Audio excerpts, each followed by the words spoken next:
Hello, I am Dr. Anthony Edwards, and I am the instructor for higher education leadership. And today we're going to be talking about leadership, self assessment, and reflective practice.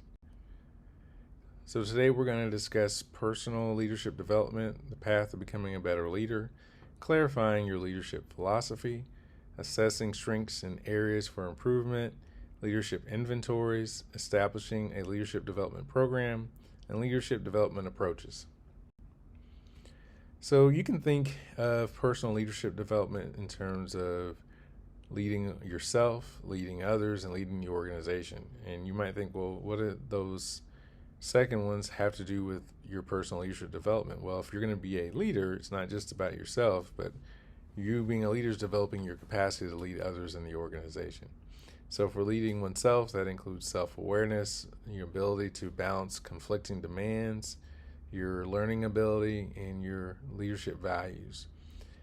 For leading others, that includes building and maintaining relationships, building effective work groups or committees, task forces, etc., departments, units, communication skills, and the ability to develop others.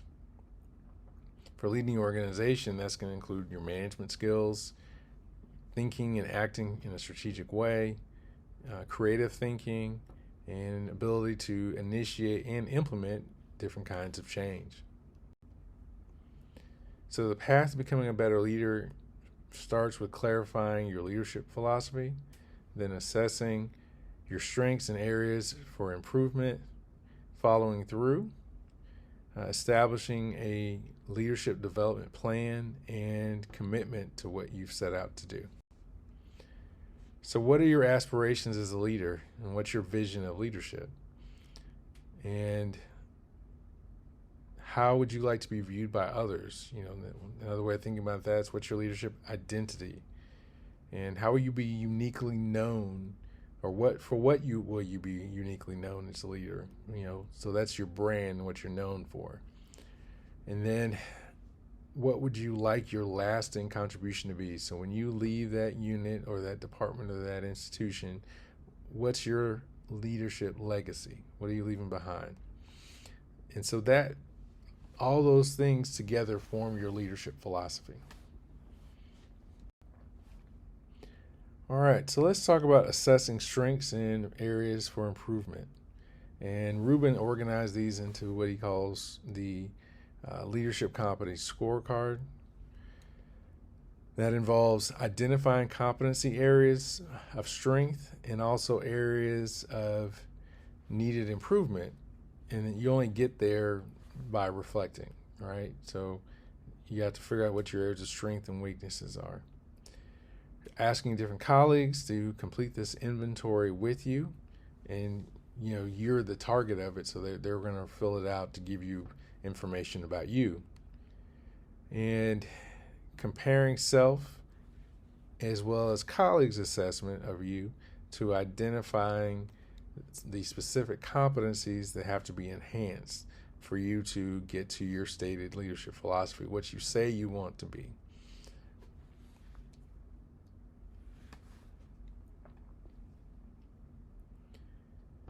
All right, so documenting progress in areas of improvement. So that's going to involve engaging in an ongoing reevaluation of areas of strength as well as potential improvement, and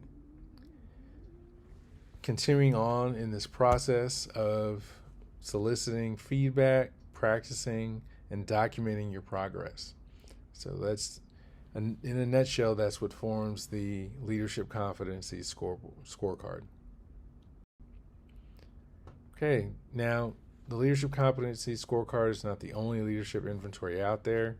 There's also the leadership practices inventory, the leadership style inventory, Myers-Briggs type indicator, the Clifton Strengths Finder, and the True Colors personality test. I believe with the textbook, it gives you access to a link to, if you want to do the scorecard from Rubin. So just wanted you to be aware of that. So as you commit to reflective practice, here's some things that you want to think about. So what were you trying to accomplish as a leader? So when you're kind of evaluating how things went, think about that. What were you trying to accomplish? What are other understandings, what theories, what concepts guided your actions? So how effective was I at translating my understanding into practice? And was the outcome what I expected or hoped for? And if not, why wasn't it? What options should I have considered? And what refinement should I consider for my future and my understanding and my actions? So how is this going to help me going forward? So whether you're in enrollment management or academic affairs, student affairs, finance and administration, athletics, advancement, it doesn't really matter. You could use this format for reflective practice to evaluate your leadership efforts. So in terms of establishing a leadership development plan, think about committing to be a student of leadership theory and practice. So hopefully this semester you have learned some different leadership theory, and I hope that you are putting them into practice in your daily life, whether you're a higher ed administrator or not. If not, I encourage you to do so. Identifying role models that from which you can learn. So, even if you don't know them personally, are there folks that you see at different institutions online that you might be able to learn from? I mean, that's part of why I have you do the observation assignment, and you can observe people virtually to build your leadership development plan. So make every situation a learnable moment and an opportunity for you to become better at leadership. So don't beat yourself up over getting things wrong. We're all going to get things wrong. It's about figuring out what to do differently. Looking for informal and formal opportunities to lead, both within your unit as well as outside your unit and department or institution. So establish goals and develop a plan for how you're going to achieve these different goals in every situation where you have some influence. Monitor your behavior. So are you doing what you set out to do? Are you controlling your emotions? Are you keeping in mind what you have said you want to do, and are you maintaining that? Debrief. Make sure you assess your effectiveness. You can compare your goals to the outcome, right? See if you achieved it. And then when possible, get other people to assess you. Don't just go by what you think of yourself. So, in a military context, there's the after action reports on how something went right or went wrong, and you look at sometimes 3 things that are positive, 3 things that are negative, and you get that feedback from folks about what went well, what didn't go well, and what you can improve. But whether you're in the military or not, you can do that for any situation in life. All right. So Macaulay, Kanaga, and Lafferty put forth some different leadership development approaches. So you can figure out which ones work for you. There's developmental relationships. So obviously you can have different mentors, coaches, managers, peer learning partners, so maybe your coworkers, your social networks, different communities of practice. You can have developmental assignments where it's more formal, so you can maybe move into a different job, rotate through jobs. You may get more duties at work. You may have a temporary assignment, different projects, leadership roles outside of work.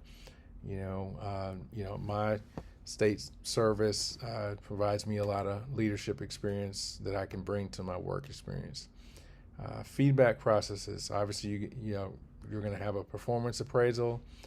The 360-degree feedback means you get other people to evaluate you. So you're getting seen from multiple perspectives, multiple angles. So there are places you can go for different forms of assessment. All right. Formal programs. So there are university programs. So if you're in a master's in higher ed program, you're hopefully getting some feedback on, uh, things that you can do to grow and improve. Skill training. You have some programs that you can do that are very feedback intensive, where you get a lot of feedback on what you're doing right and doing not so well. Other personal growth programs. So you've got self-development programs or activities. So you can read different books, articles, online resources.